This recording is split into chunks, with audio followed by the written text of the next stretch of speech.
Oh, hey, welcome back to the shop.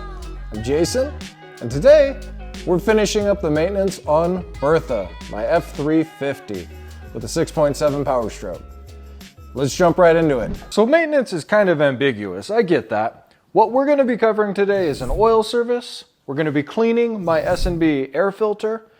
We're going to be draining the water out of, maybe if there's any water, out of the fuel water separator, and rotating the tires. Along the way, we'll cover a bunch of little checks that you're going to want to take a look at on your truck. Again, I said this has got the 6.7 Powerstroke, so really 2012 plus, all has a 6.7. This will probably be more apples to apples with any 2017 plus truck. And, double check in your owner's manual if I'm using something different than what you might use. Today we're going to be using Shell Rotella T6, and I use 1540. I'm using a Motorcraft oil filter. I've got my microfilter or my cabin filter from Amazon, and the grease for my U-joints. It's whatever I have in my grease gun right now. When I pop my oil cap off, I like to take it with me, set it on my workbench, instead of leaving it in the engine bay, because this thing falls down in some little crevice. It's kind of a pain in the butt to get out. The S&B filter has been a really fun upgrade. It allows for a bit more sound coming off of that turbo, and when I have the windows down, you can hear that thing spool up nicely. It's super loud when my high idle is running in the morning, and it's really easy to service. You've got this clear window so you can see just how bad it is. That pops out without whacking yourself in the face. Like that. We'll give this a good clean. And then inside, you just have your one hose clamp, and that is an 8mm. Pop that guy loose. It is a big filter, and it's kind of crammed in here at an angle. So when you pop it out, you rotate it to get it out just right. Let's say it goes the other way, like this. Now we can get this thing cleaned up. And depending on the environment that you live in, having a serviceable air filter is nice, because if you're off-road a whole bunch or towing or whatever the case may be, servicing it is as simple as cleaning it up, re-oiling, and dropping back in. They do have a dry filter as well. Not sponsored or anything like that. I just like when I can maintain my vehicles easier without having to replace, say, a filter. Plus, it sounds damn cool. While we're up here in the engine bay, this is a great time to talk about checking your batteries. As you can see, I've got a set of AGM batteries in here, which are service-free, and my terminals are clean. Yours might not look that nice. I just changed my factory batteries, which are over there on the floor, and you can take a look at that in the video up here, what I did to change both batteries, and on this truck, reset the BMS with forescan. Now let's get the truck up in the air and burn ourselves on some oil. So right about now is a good time to find yourself a set of safety glasses and a big old stack of rags. I'm going to be draining into this 5-gallon bucket because, well, the truck takes 3.5 gallons, so I know it'll all fit in here. And 2, it's convenient and easy to move around. Your filter should be this clean. I see on the forums and on a number of different groups people complaining about their filter being disgusting and black and drippy. Well, yeah, so it's a diesel. But if you drain and fill it the way that I'm going to show you today, after 5,000 miles, 6,010, whatever you do, it should be clean like this. Secondly, you should be able to get it off without a tool. It's just a rubber gasket that seals this. It shouldn't take Hercules to get it off. Now I'll let that drain out a little bit before I move on to the drain plug, and we'll prep our filter in the meantime. As you can see by my now diesel soaked arm, I dropped that filter off into another pan, and that's draining in the background here. This next part is fairly controversial. Do you pre-fill your filters before you put them in the truck, car, boat, whatever you're working on, with dirty filtered oil or dirty unfiltered oil from the package? Comment down below right now. Do you pre-fill or do you not pre-fill, and why? Go ahead, I'm waiting. Okay. So, I pre-fill. It's of my understanding that this is new oil, it's filtered, and should be good. Yes, could there be contaminants in there? And could they be pulled through without being filtered? Potentially. But any risk that holds, to me, is less than the, I don't know, millisecond of dry that this will be when I start my truck up. I'd rather there be fresh, new, potentially unfiltered oil in there than nothing. Again, comment below what you do. I know there's going to be some people with differing opinions, and I'd love to hear why. Maybe I'll change mine after seeing it. I'll even reply to let you know if I did. So we've established I pre-fill. I also like to run a clean ship. And what I do on all of my parts is I write the date and the mileage that I installed it. Like that, on the bottom, and then again on the side. And you'll see here in a bit on my fuel filters, I do the same thing. And the reason that I do this, not that it really matters because I put the same information in my logbook, but if I'm crawling around under the truck at a later date and I don't have my book and I can't remember, at a quick glance I can go, oh, I just changed it in January or at this many miles. And it just helps my old brain to keep up to date on what's actually going on here. And then if I have the truck in for warranty or anything, I don't have anybody trying to sell me stuff when clearly I have the information written on everything down underneath. So to get filling this thing up, it's really as simple as it sounds. Pop your little jug open. The truck takes 13 quarts. I can't remember if it's 3.5 gallons exactly or what that is. We'll look at the math here in a moment. And make sure you don't knock over your filter while you're trying to fill it up. And this process takes, it takes a hot second, but I'll put some oil in, let it drain, put some oil in, let it drain. It'll probably hold, I don't know, 3/4 of a quart or so. All right, we have about 3/4 of a liter, this is the liter side over here, in the filter right now. And while we're dealing with the filter, it's really important to note when you pull your old one off that the rubber O-ring comes with it. If this O-ring sticks up to the block, you're going to get a double stack and you're guaranteed to have a leak at that point because it's going to squish out sideways, and that sucks. So always double check your filter isn't missing the O-ring, well, now that it's down in the oil, and you only have one up on the block.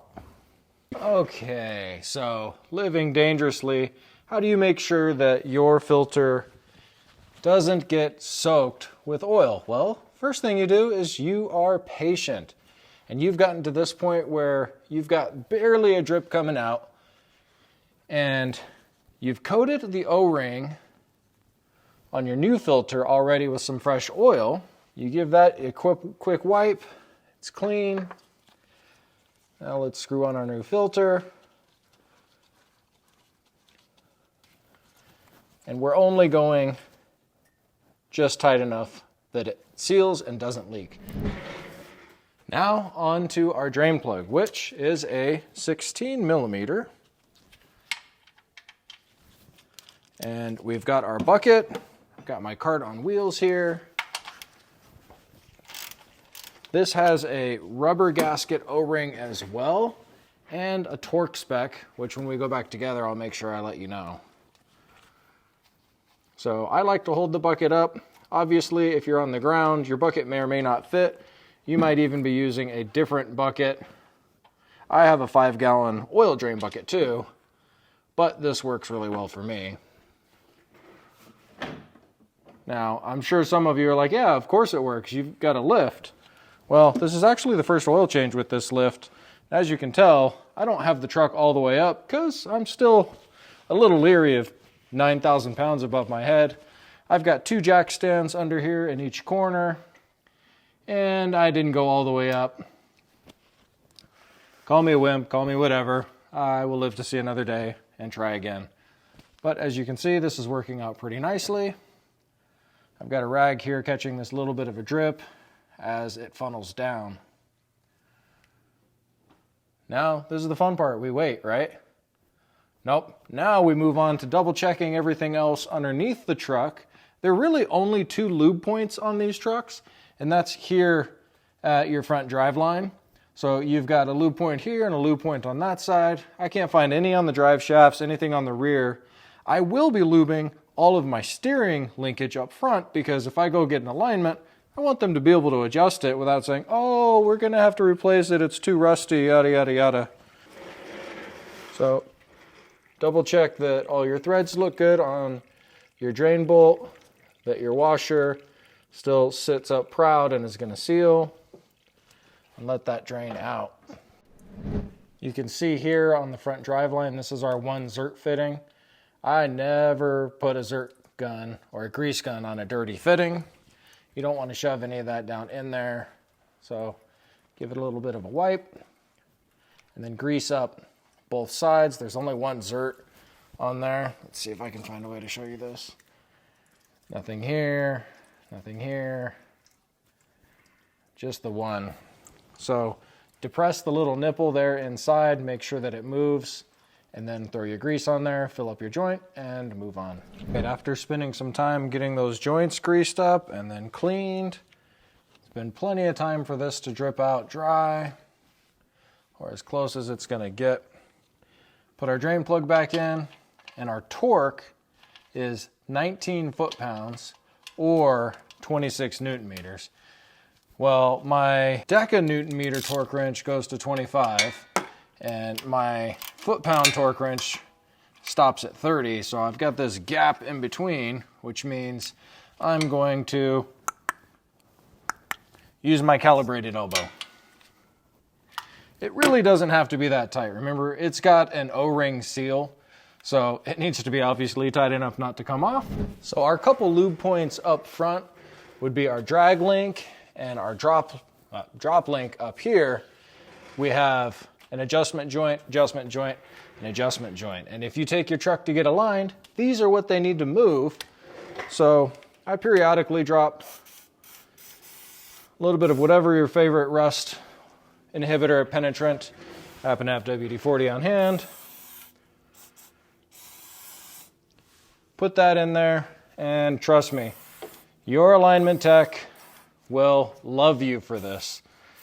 I did alignments for about 12 years at different dealers and different workshops, and when stuff was rusted up solid, it just makes your day suck. Plus, you can't usually get the most accurate or cleanest alignment on there that you want for your client. Now, while you're underneath up front, there are a couple of things to look for. Double check your front diff that you don't have any leaks. Take a look at your steering stabilizer, which I've upgraded to Bilstein 5100s, as well as my shocks. Again, looking for leaks. See if you feel any oil in the boot. Look for anything loose.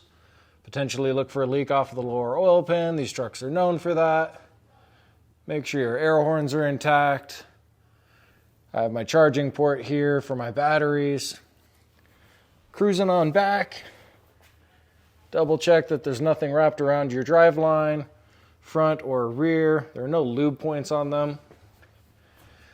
See if that monstrosity is still there. Nobody's stolen it yet. I know, delete. I am running the Banks Monster 5-inch DPF back. Did it make a difference in sound?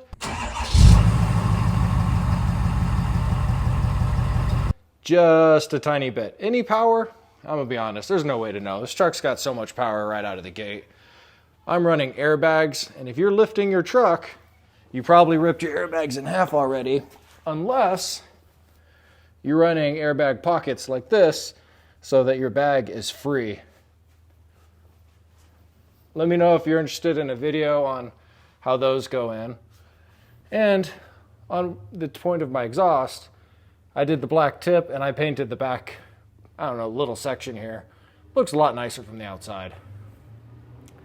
Got my Hellwig sway bar under here. If you haven't had the recall done on your axle, which I haven't, take a look at your seams. Do they look okay? Do they look collapsed? Do you have oil coming out anywhere? All good stuff underneath. And while you're here, pop that spare tire down. Make sure it's not dry rotted and put some air in it. I did that, I don't know, a month ago when I was changing out my airbag pockets or whatever those pads are called. I'll put a link in the description. I got them on Amazon. Next on the list of while you're in there's, you can see I have a CAT fuel filter under here, or CAT water separator from H&S Motorsport. I'll drop a link in the comments below where to get that, where to get your upper fuel filter as well. We'll talk about up top. So normally you would drain from your actual fuel filter housing here any water if the WIF water in fuel sensor said there was water. At each service, or depending on your locale, you should be doing this regularly. I like to drain into a clear cup and then let it sit so that if there is any water, I'll be able to tell. All right, check it out.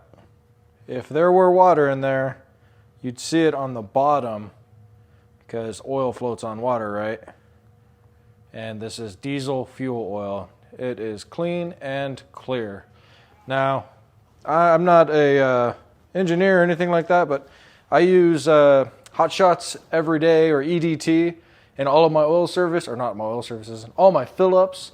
And I buy it in the 1 gallon jug because it's significantly cheaper this way. And then I use jugs that I got off of Amazon. Let me go grab one. These guys, Perfect Pours, there's lots of different brands. I'll drop a link to these though, for like 2-stroke motorcycles so that you can get the 1/2 ounce, 1 ounce in there. And I run between 1 and 2 ounces with every tank of fuel, depending on how low my tank gets, what my driving is going to be like. If I'm towing a whole bunch, I might run 2 ounces because, I don't know, placebo effect feels good in my head. Do your own research on this stuff, but I've run this stuff since day one. I've talked to a lot of people that run it. They all seem to like it. I've never had any water in my fuel at all. I've traveled the country all over the place, towed all over the place, and this stuff claims to demulsify the water or break it down so that it can be safely pushed through the system. And maybe it's working. I don't know.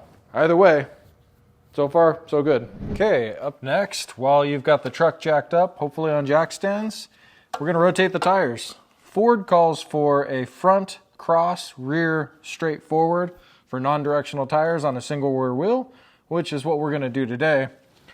Try to find something that's not going to maul up your wheel and pry your covers off. While you're playing with your wheels, now is a great time to check your locking hub. Rotate it over to lock. See if it's engaging the drive line. Move it around. Try again. Take a peek underneath. See if you can see the drive line rotating. That way, if you're out and about, off-roading, playing in the snow, whatever the case, it doesn't surprise you when it does or doesn't work. Hopefully, it does work. For our lug nuts, we're going to need, I'm using a 21 millimeter, nice tight fit. We'll get these guys off. So you might be asking, if I'm working on a lift, why in the world did I lower the truck to take the tires off? Well, these suckers are heavy. They're, I don't know, I'll put the weight up here after I weigh them. And I got a bad back, half the reason I have the lift. So getting them off and dropping them onto the ground here, that really works well for me. There we go. Now, I'm gonna let my OCD shine just a little bit more. I'm gonna take these suckers outside, give them a good solid cleaning, and then coat the wheels with a little bit of ceramic before I put them back on. While you've got these guys off, now is the perfect time to double check that your rotors aren't scoring, you've got nothing weird going on in here, and that your brake pads have plenty of meat left on them. If it's been 3 years, 2 years, I think it's 3 years in the manual, it might be time for a brake flush, at which point do that at your own risk, should you want to. I'll be doing mine next year at the 3-year point. My fluid looks great, and it's hot as heck here in Phoenix, so not a lot of moisture stays in there. I'll get this rotated out, and then we'll move back up into the engine bay.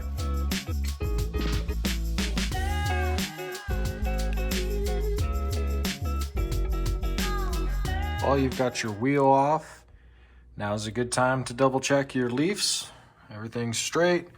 Nothing's cracked, nothing's loose. You can see I'm running Celastic shackles back there. They did improve the ride drastically. Now, when I say drastically, I mean it's still a 1-ton truck with a long bed. Really, what you could feel the difference was going over like speed bumps or through drainage gutters and things like that, that the rear end just wasn't trying to lift you out of the truck, just absorbed it that much more. Yeah, I know. It's a 1-ton truck. It still rides like a 1-ton truck, just better. For filling the oil up, I really like this giant funnel here because we're dealing with gallons of oil, not just quarts of oil. This doesn't make it quite a bit more convenient. The truck takes 13 quarts, which technically is 3 1/4-ish gallons.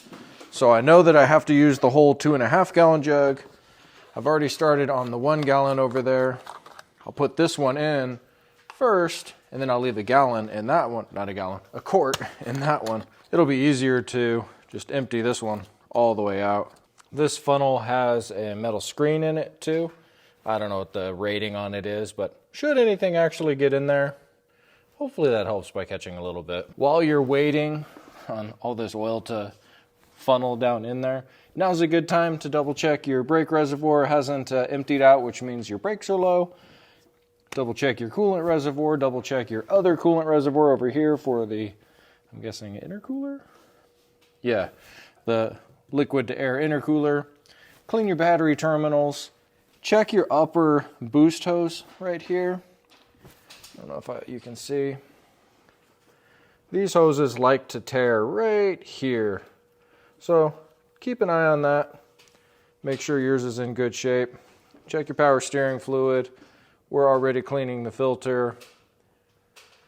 Fuel filter back here. I'm running an HS Motorsports upper kit as well as an SPE disaster prevention.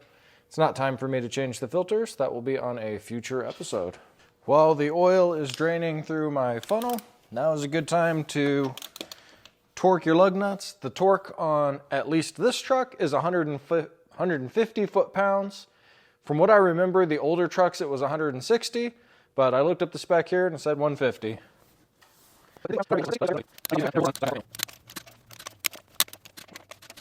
Now that the wheels are in a different location, we're also going to have to reset the tire pressure monitoring system, which we'll do once we take the truck outside. Don't forget to put some windshield washer fluid in as well.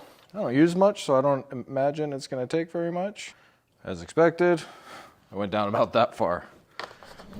Before we fire it up, let's not forget that we were draining our fuel separator or fuel water separator. So cycle your key a couple of times, then fire the truck up, and we'll check our oil level. Well, this part's pretty self-explanatory. Run it, let it sit, top it off, till your oil gets to at or just below the line, and you're solid. You can see the oil's already black. It's a diesel. It's only going to be clear until you start it. While you're doing your service, now is also a good time to add everybody's favorite EPA juice, DEF, DEF, whatever you want to call it. Pick your favorite brand, top it off. You may or may not need to at your oil service. I'm at just under a half a tank right now, so I have room to put some in. 1 bottle should be just fine. Yeah, I know, I should delete it, but I live in an emissions controlled area where we have to do regular testing. Don't put this in your fuel tank. By running the tank below a half a tank, you're guaranteed you can get a whole bottle in and not make a mess. I find that that's a lot easier than trying to time it perfectly to get just up to full. There's speculation on whether having an empty tank, full tank, or whatnot is better than the other because the stuff likes to crystallize, but I figure it's splashing around in there and it should be okay.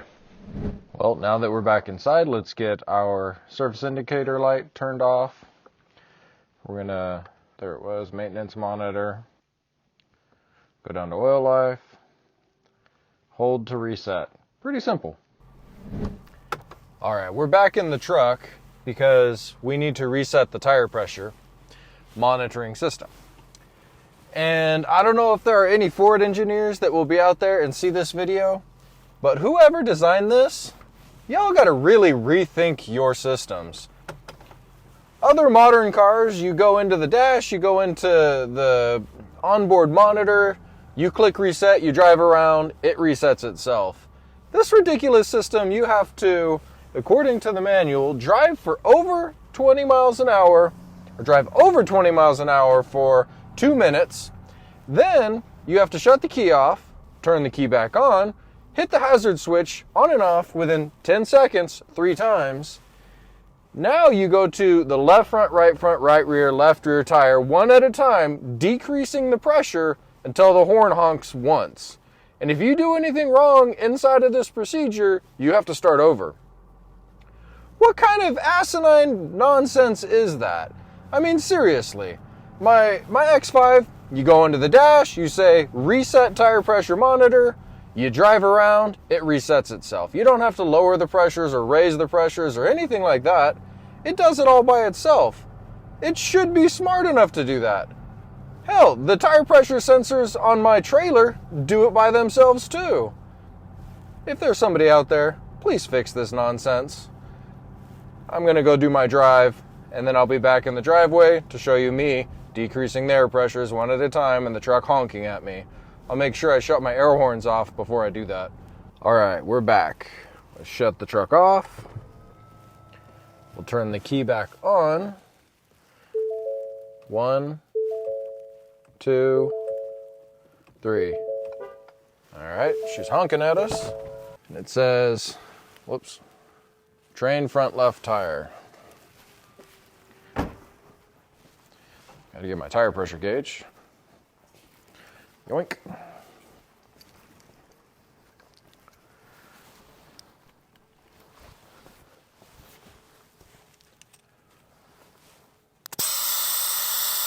You see, this takes a while. All right, next one. I'll catch up with you after I have the other 3 done. Hey, if you've made it this far, you're part of the 37% or so of people that watch the whole video, at least all the way up to the end, and I'm really thankful you're here. It has been amazing on this journey of figuring out these videos. Still haven't really figured it out, but thanks again. Like, comment, subscribe, do all those things. It really helps the algorithm, and it helps to keep me going. We have one thing left on the truck to finish up our service, and that is the cabin filter. So let's go pop open the glove box and get that done. Like I said, we're gonna start popping the glove box open. I pulled all my junk out of there. Throw a little light in here so you can see what's happening. We've got the shock on the outside. Now that there's a light in there, you can see this little tab. You need to pop it from the top down to release the shock. And then again, there's a tab here and a tab right there that you have to push in from the side to release. Let's see, can you see that down there? Yeah, just like that. Pop that one, double check this one, and the whole thing drops out the bottom. Now, up top, we have this tray. Grab it from underneath and it'll pop out, revealing our 2 7mm screws. We'll get those out, and then the microfilter housing is actually right back there.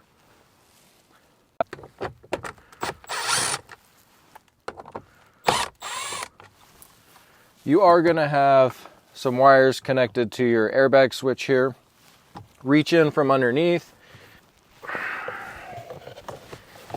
There it is. Let's see, a little clip there, a little clip there. You can see on the sides there, those are our clips. I'm just going to drop this here to the bottom. Show you what's going on in here. There's your microfilter housing. You've got these little clips on the sides. Pop that guy out. It's pretty tough to hold the camera and show, but these are the clips on the sides I was talking about. And then you have these tabs on the bottom. It drops in and then snaps into place. Now you can see our microfilter back there. And look at that. I wrote the date and even the mileage on there. Let me get it out.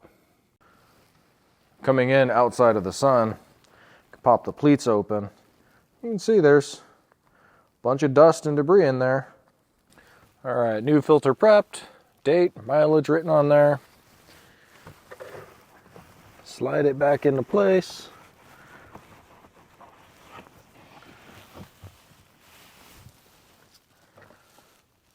Put our cover back.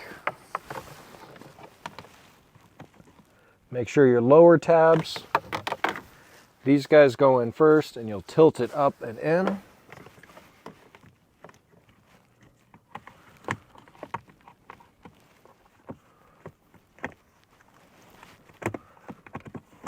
There it is. Snap, snap. All right, moving right along. We're going to reinstall our upper portion here of the glove box. Screw it back together, but beforehand, I'm going to wipe down all the extra little dust in here. All right, you've got the tabs on both sides here that you have to make sure to snap into place. Make sure none of your wires are kinked. Slide it back in.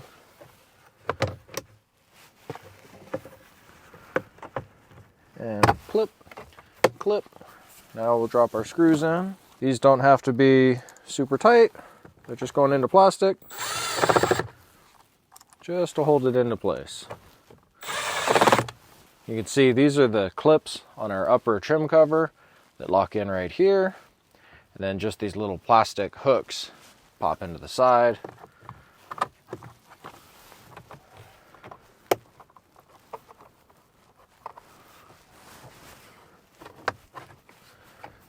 Make sure at the back you get the alignment feet in there, then it'll clip right in. Line up our side plastics, bring it up, make sure you pop your tabs over, otherwise they'll bend backwards, which you don't want. There we go, and reinstall our shock. Clip, clip. All right. Once again, thanks so much for watching. I really do appreciate it. This is a lot of fun. And I look forward to seeing you on the next video. If you want to watch how I change the batteries on this truck, take a look at this video up here. Or if you have any curiosity into my little track car, take a look at some of these videos over here. Look forward to seeing you again. Have a great one.